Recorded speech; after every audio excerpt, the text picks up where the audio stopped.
Wow গোটেইজোপা ৰঙা হৈ আছে অ' আপেলে একেবাৰে মুখ খা কৰি আছে ঐ আধামৰাহঁত ইয়ালৈ আহ তাত ৰৈ থাকিব নালাগে ৱাহ এইজোপা আপেল কিনিলে চা আকৌ একেবাৰে পকি ৰমক জমক হৈ আছে আমাৰ কাৰণে ৰৈ আছিলে চাগে দেই ঐ আপেল কেইটা বেয়া নাপাবি দেই আহোঁতে বহুত দেৰি হ'ল ৱাহ খালি দেনে মইহে ৰৈ আছিলোঁ তহঁতলৈ পকৰাটোৰ নিচিনাকৈ খাবলৈ পাই গোটেইটো পগলা হৈ গৈছে মুঠে কি কৈছে ঠিকেই নাই খাই ল পেট ভৰাই কি মজা লাগিছে পাই খাই তোকনো কোনে চাই থাকিবলৈ কৈছে ঐ আহ আকৌ খাহি নে জংঘলী আপেল বুলি খাবলৈ মনে মনে ভয় খাই আছ একো নহয় আমি খালোৱে দেখোন মৰা হ'লে মৰিলোৱেহেঁতেন ইমান পৰ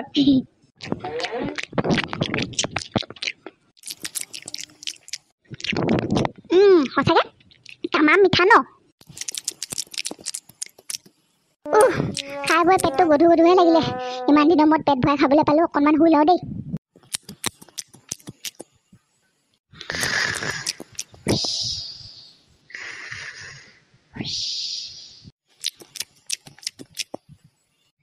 হেৰাম 2 ঘণ্টামান হ'লো এইটো চপক শেষে নোহোৱা হৈছে অ' খালে বুলিনো ইমানকৈ খায়নে পেটতনো ইমানকৈ ধৰেনে বাৰু 10 দিনমানৰ কাৰণে একেবাৰে ভৰাই লৈছে চাগে অ' এইটো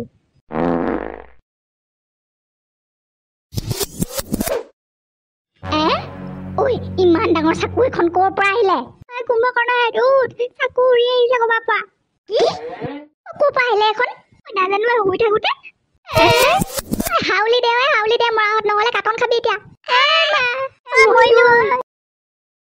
কৃষ্ণ প্ৰভু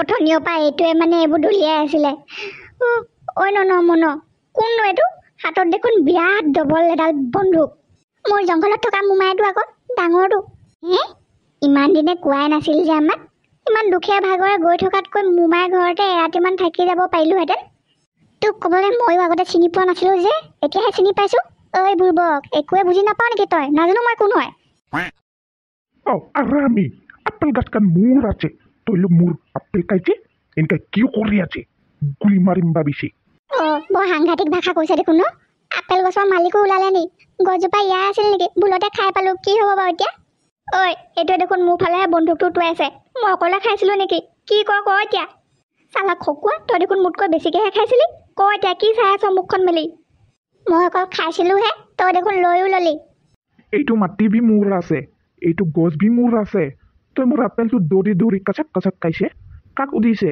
মাটি বি আমাৰ আছে তই লোক আমাৰ মাটিত টোপনি মাৰিছে চলি পুৰি আছে হা কাক উদিছে ককাইদেউ মানে গছজোপা আপোনাৰহে আছিল নেকি আমি আকৌ গমেই নাপাওঁ নহয় নহ'লে নাখালোহেঁতেন বাৰু জংঘলত যিমান গছ আছে চব মোৰ গছ আছে তই গছ বি চুইছে কোন আছে তই পিষ্টল বি মোৰ আছে গুলি বি মোৰ আছে তোক পাতাকা নিচিনা পুতাম ভাবিছে গছটোৰ পৰা গুটি কি কাৰণে খাইছে মই বহুত কং আছে আমি মাৰি দিব তোক মোক ভিতৰৰ গুলি মাৰিম ভাবিছে মোৰ গছৰ গুটিটো পেটৰ ভিতৰৰ পৰা ওলাই দিব আমি মা এটা সঁচা বম ফুটোৱা দি ফুটাব এতিয়া মোক কি কৰোঁ ঐ গুলি মাৰি পেটৰ পৰা আপেলখিনি লৈ যায় হেনো কাজালত ফচিলোঁ আজি কিহে পাইছিলেনো মোক পেটৰ ভোকটোৰ কাৰণে মৰিম আজি মই কান্দিয়ে দিওঁ নেকি যি হয় হ'ব কান্দিয়ে দিওঁ গুটিৰ কাৰণে আজি আমাৰ এই অৱস্থা গুটি ঐ কেলৈ ইমান শাস্তি দিছ চা আজি তোৰ কাৰণে মুখৰ ভিতৰত গুলি খাবলৈ সাজু হৈ আছো গুটি তোৰ নামত মই জীৱনটো দি দিবলৈ লৈছোঁ ঐ কামত আহিছে দেই মন গলিছে চাগে আৰু এচাত দিওঁ ৰ ঐ গুটি তইনো কেলে ইমান কষ্ট দিছ আমাক গাখীৰ খোৱা বয়সত এই লোকৰ জংঘলত সোমাই লোকৰ গছৰ আপেল খাই গুলি খাব লৈছোঁ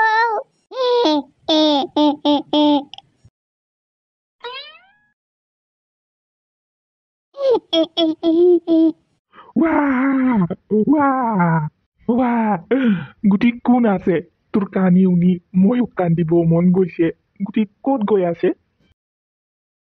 গুটি মানে মোৰ লগৰ সি পানীত উঠি গৈছিলে এতিয়া এই জংঘলীয়ে ধৰি থৈছে বুলি তাক আমি বিচাৰি আহিছোঁ গাঁৱত চবে তাক মৰিলে বুলি এৰিয়ে দিলে আমি কেইটাহে তাক এৰিব নোৱাৰি এই জংঘলখনত বিচাৰি গোটেই ঘিপিটাই ফুৰিছোঁ এইবুলি সিহঁতে মানুহজনক সিহঁতৰ লগত ঘটি যোৱা গোটেই ঘটনাবোৰে বিৱৰি ক'লে মাজে মাজে বাৰু তেওঁক ভুলাবলৈ অলপ বেছিকৈ ৰহণ লগাইও কৈ দিয়ে যেনে সাপে ধৰোঁতে সৰুক সাপে খুটি গোটেই গাটো নীলা ৰঙৰ বিষেৰে ভৰাই দিছিলে গোটেইখিনি বিষ গাত লৈও সি বনৰ দৰৱ খাই যেনে তেনেহে জীয়াই আছে বোলে ইহঁতৰ কথা শুনি নগাৰ চকু পানীত দুগালে হৰাই বৈ গৈছে।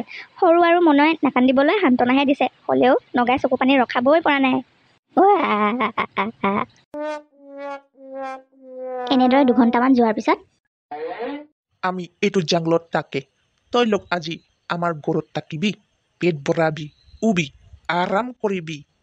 ঐ তহঁতি কি ভাবিছ? মই কিন্তু মোমাইৰ লগত যামেই দেই এতিয়া। কিমান দিন হ'ল ভালকৈ শুবই পৰা নাই। আজি হেঁপাহ পলাই শুম। আৰু থকাকে মাতিছে যেতিয়া ভাতো খাবলৈ দিব। কিমান দিন যে ভাত খোৱাই নাই। বেয়াকৈ মনত পৰি গৈছে দেই ভাতৰ কাঁহীখনলৈ। মই হ'লে যাওঁৱেই দেই। চবকেইটা আহিবি না। ঐ ন কি ভাবিছ? যাওঁ ব'ল, নহ'লে ইমান কষ্টত শুকাই কিনে ঘৰলৈ গৈ পাওঁগৈ মানে মৰিয়ে থাকিম। নিজৰ ফালে অকণমান চাব লাগিব নহয়। অকল এৰাতিহে থাকিম, ব'ল না। ঐ বল না, আমি বাল আছে, বই নকৰিবি না। বহুত বাল আছে আমি জংলি মানুহ টাকাৰ ৰাস্তা বি জানে, তোক আমি ক'ব। ব'ল তেতিয়াহ'লে থাকি চাওঁ মোমাই ঘৰত। অকল এৰাতিহে দেই, ৰাতিপুৱা বেলি ওলোৱাৰ আগতে যাব লাগিব কিন্তু। আৰু ই দেখোন জংঘলী ৰাস্তাও চিনি পাওঁ বুলি কৈছে। সেইটো হ'লেতো আমাৰ ৰাস্তা বহুত সহজ হ'ব। কোনফালে গ'লে সোনকালে পামগৈ ভালকৈ সুধি ল'ব লাগিব ইয়াকে। ব'ল ব'ল ব'ল। আহিবি। এইবুলি নগাই তিনিওকে নিজৰ ঘৰলৈ লৈ গ'ল। আৰু যাওঁতে বাটত নগাই পাহাৰত কিমান মাটি সম্পত্তি আছে চব দেখুৱাই নিলে। গুটিহঁত এইবাৰ আৰু আচৰিত হ'ল। ইয়াৰ পৰা দেখি ল'বি হা, যিমানটো মাটি আছে না, চবটো আমাৰ আছে। ৱাও, বিৰাট ধনী মানুহ দেখোন ন। আহিবি।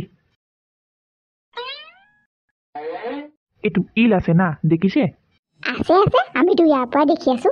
আপুনিহে শিলটোত খুন্দা খাই মৰিছেগে গোটেই ৰাস্তাটো থাকোঁতে। না, এইটো ইল বি মোৰ আছে। এইটো বি মোৰ আছে, এইটো বি মোৰ আছে। জংঘলত যিমান ইল আছে চবটো মোৰ আছে। আহিবি। গৈ গৈ তিনিও নগাৰ ঘৰৰ ওচৰ পালেগৈ। কিন্তু তেওঁ মাটি বাৰীৰ হিচাপ আৰু বাকীয়ে থাকিলে। জংঘলত থকা বাঘ ভালুক গছ গছনি চব বোলে তেওঁৰ। সিহঁতি শুনি অবাক। অ' মোমাই, জংঘলত থকা পৰুৱাবোৰ আপোনাৰ নে? মোৰ আছে।